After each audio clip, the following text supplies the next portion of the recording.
Good morning दोस्तों, मेरा नाम है राजा कुमार और आज हम लोग बात करेंगे महाजनपद के बारे में।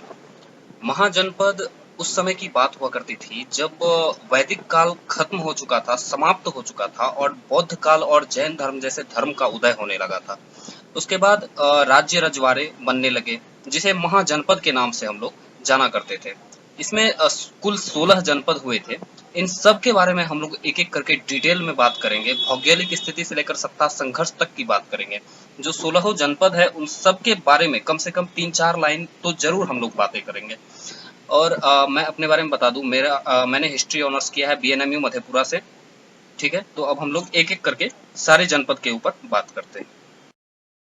सबसे पहले हम लोग मैप के सहारे सारे क्षेत्रों को देख लेते हैं। भौगोलिक स्थिति सबकी जाननी बहुत जरूरी है। तो आज से लगभग 2600 साल पहले जो ये 16 महाजनपद बने थे, वो किस किस जगह पर स्थित थे उनके बारे में हम लोग सबसे पहले देखेंगे। तो सबसे ऊपर की तरफ जहाँ पे कम्बोज लिखा हुआ है, गंधार लिखा हुआ है, वो उत्तर दिशा की ओर देख सकते हैं आप। और सबसे नीचे में जहाँ असाका लिखा हुआ है वो दक्षिण में स्थित है। और आपके दाएं हाथ की तरफ पूर्व हो जाएगा और ठीक बाएं पश्चिम। तो इसमें सबसे पहले हम लोग ऊपर से देखते हैं, उत्तर की दिशा से। सबसे ऊपर में कम्बोज है, उसके बाद गंधार है, फिर नीचे तरफ आते हैं तो कुरु है, जो कि आपको उत्तर और पूर्व दिशा में लगभग लगभग पड़ रहा है। फिर पंचाल है, कोसाला है, मल्ल है, वृजी है, अंग है। अब हम लोग पूरी तरह से पूरब में आ गए। अब थोड़ा पूर्व से पीछे की तरफ चलते हैं जहाँ काशी आ रहा है। फिर सुरसेन है, मत्स्य है, वत्स है। फिर हम लोग अब दक्षिण में चल रहे हैं, सॉरी पश्चिम में चल रहे हैं जहाँ अवंती है, चैत्य है। फिर हम लोग पूरब की तरफ आ रहे हैं, मगध है।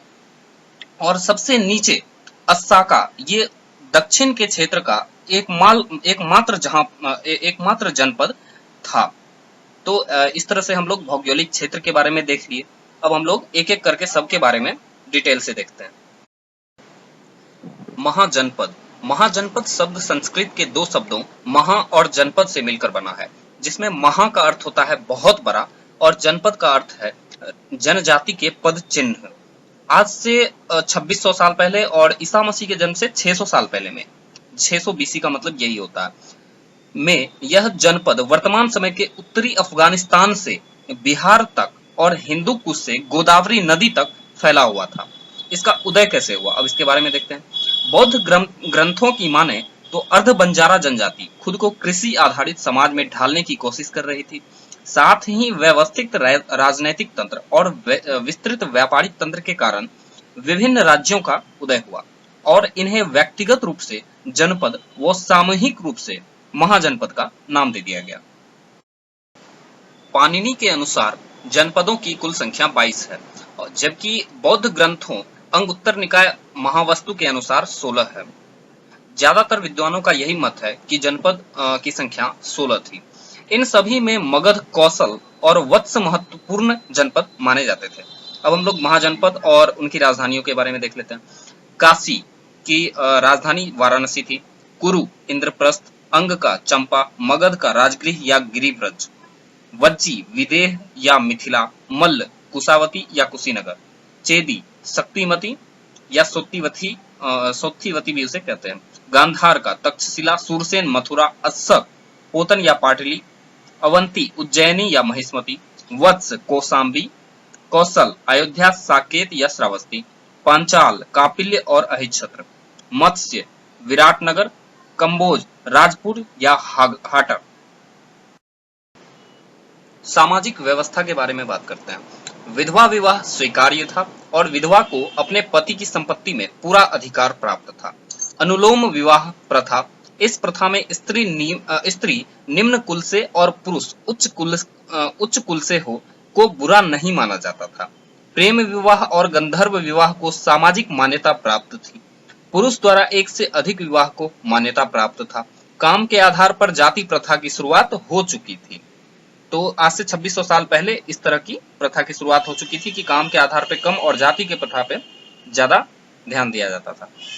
कृषि कार्यों में कार्य करने के लिए दास प्रथा की भी शुरुआत हो चुकी थी। ठीक है, तो अब हम लोग सारे ही जनपद के बारे में एक एक करके बात करेंगे। सबसे पहला अंग।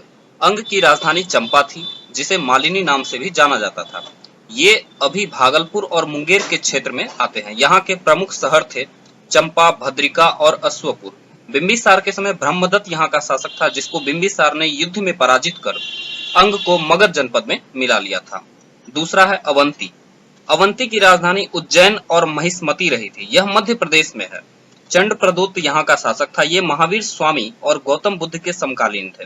चंडप्रदोत्त के उपचार के लिए बिंबिसार ने एक वैद्य जीवक को भेजा था। अवंती में लोहे की खान थी, जिसके कारण इसे एक शक्तिशाली जनपद भी माना जाता था। वत्स की राजधानी कौशाम्बी थी, जो कि अभी के समय में इलाहाबाद और मिर्जापुर के क्षेत्र में पड़ता है। उदयन यहाँ का शासक था। अजातशत्रु और चंडप्रदोत्त के साथ उदयन का लंबा संघर्ष हुआ था। आगे चलकर अवंती ने वत्स को जीत लिया था। अस्मक की राजधानी पोटन थी, जिसका शाब्दिक अर्थ होता है प्रतिष्ठान। इस जनपद की स्थापना मूलक नाम के शासक के द्वारा की गई थी।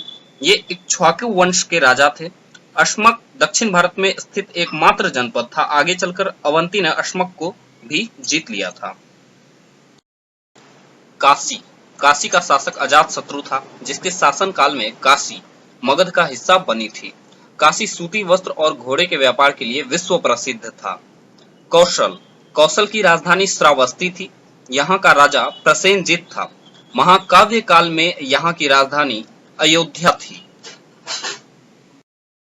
कुरु की राजधानी हस्तिनापुर और इंद्रप्रस्थ थी। यहाँ का शासक कौरण्य था। दिल्ली, मेरठ और थानेश्वर इसी जनपद के अंतर्गत आते थे। पांचाल की राजधानी अहिच्छत्र और काम्पिल्य था। यहाँ का शासक चुलामी ब्रह्मदत्त था। इस जनपद के तहत बरेली, बदायूं और फर्रुखाबाद आते थे। सूरसेन की राजधानी मथुरा थी। ऐसा माना जाता है कि यहाँ के राजा कृष्ण थे। मेगास्थनीज की किताब इंडिका में भी इस जनपद का उल्लेख है। इसका शासक बुद्ध के समकालीन था। मल्ल की राजधानी कुशीनारा या पावापुरी थी। यहाँ के गणतंत्रात्मक शासन का प्रमुख था। मल्ल जनपद में ही बुद्ध ने महापरिनिर्वाण को प्राप्त किया था, मतलब बुद्ध की मृत्यु इसी महाजनपद में हुई थी।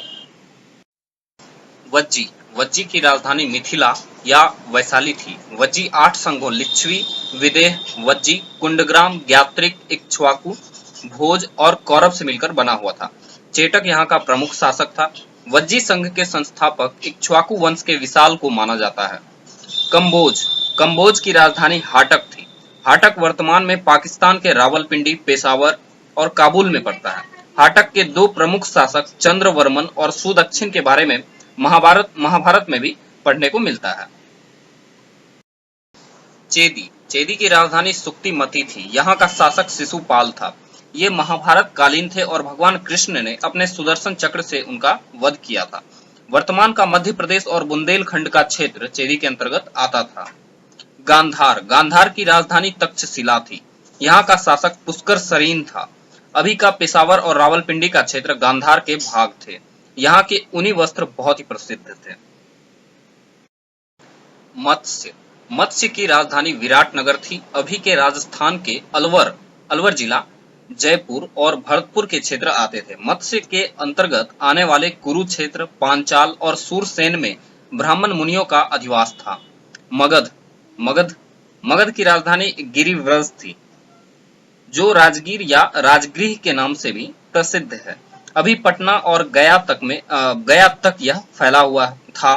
मगध के पहले शासक को लेकर वेदों, पुराणों, बौद्ध ग्रंथों और जैन ग्रंथों में मतभेद है।